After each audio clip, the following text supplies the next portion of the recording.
নাম স্মৃতি আক্তার, আমি কিশোরগঞ্জ জেলার। আমার পড়াশোনা সব ঢাকাই।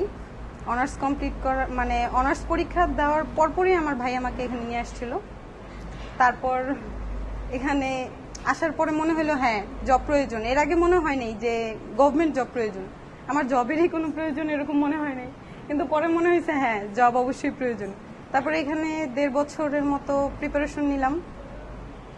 এই প্রতিষ্ঠানের অনেক বেশি অবদান, কারণ আমি যে পোস্টে নিলাম 60 মুদ্রাক্ষরিক, আমার মনে হয় যেরকম আমাদের কোচিং থেকে স্বাস্থ্য সেবাতে 16 জনের 16 জন নিয়েছে, আমাদের এখান থেকে 7 জন হয়েছে, আর 2 জন ভাইবাতে নেই, তাহলে ওই 2 জন হলে আমাদের 9 জন হয়ে যেত।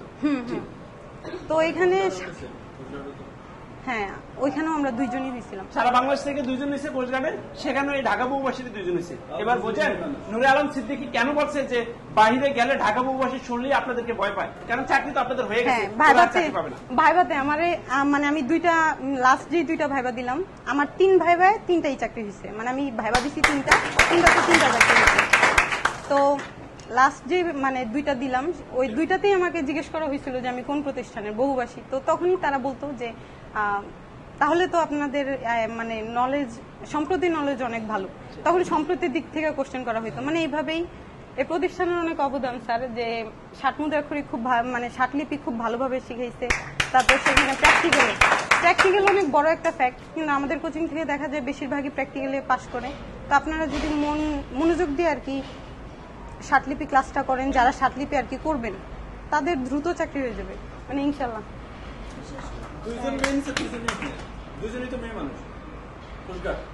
হ্যাঁ 2 জনই আমাদের কোচিং এ ছিল। কিন্তু দয়া করবেন আমার জন্য। বান্ধবী কেন চাকরি নিতে পারে না শর্ট হ্যান্ডে বুঝতে পারছেন? সে বিএসসি কমপ্লিট এখনো হয়নি, করতেছেন। উনি ইন্টার পাস করে চাকরি নিয়েছে, আর উনি অনার্স পরীক্ষা দেওয়ার পরে তার ভাইয়ের সুবাদে এখানে ভর্তি হয়েছে। তখন আপনি ভাইকে চাকরি পেয়েছেন? যখন ভর্তি করেছেন তখন চাকরি, আপনার ভাই চাকরি পেয়েছে কয়টা? 2টা। আর আপনি? 3টা। দেখছেন, একই পরিবারে যদি 5টা চাকরি নেয় বাকিরা কি করবে? তাদের বাড়ি আবার কিশোরগঞ্জ। আছেন এখানে কিশোরগঞ্জের কেউ? না না, ও এক সপ্তাহে 2টা হয়েছিল স্যার। আমাদের জানা ছিল না যে আরেকটা হয়ে যাবে।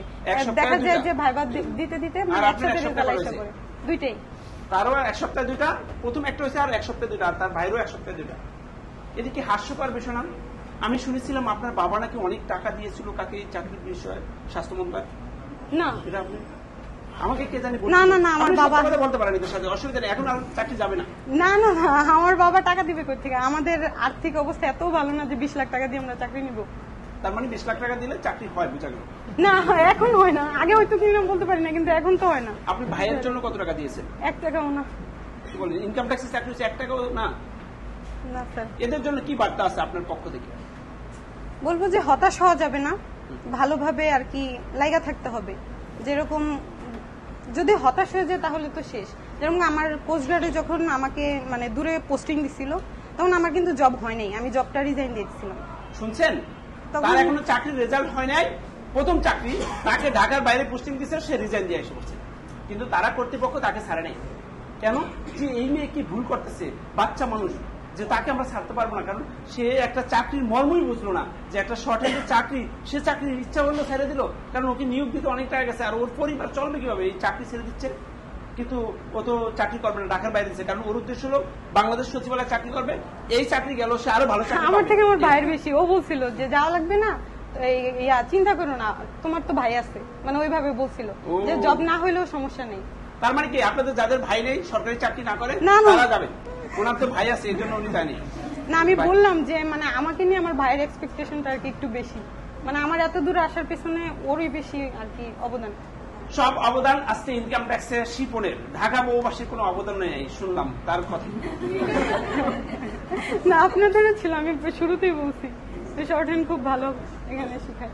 আচ্ছা দেখেন, 2 বান্ধবী এখন যাবে আর এক বান্ধবীর বিয়ে খেতে। হ্যাঁ, তো প্রতিমতে আমাদের আমার রিকোয়েস্ট একটু, কারণ এদেরকে তো এখন রিকোয়েস্ট করা কঠিন বিষয়, কারণ দুজনে, উনি 2টা চাকরি পেয়েছে, উনি 3টা চাকরি পেয়েছে, উনি যে আমাদের কথা রাখবে এটা বিশাল ব্যাপার।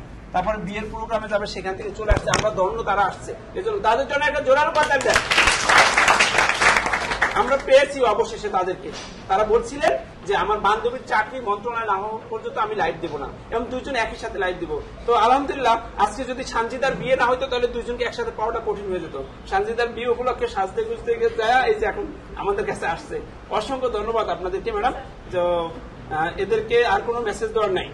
আপাতত আর কোনো কথা নেই। ধন্যবাদ সবাইকে। আপনারা হচ্ছে রেগুলার ক্লাসগুলো করবেন এবং ভালো করে পড়াশোনা করবেন। হ্যাঁ, আর হতাশ হবেন না, লেগে থাকতে হবে, একদিন না একদিন হবে ইনশাআল্লাহ, ইনশাআল্লাহ। Thank you.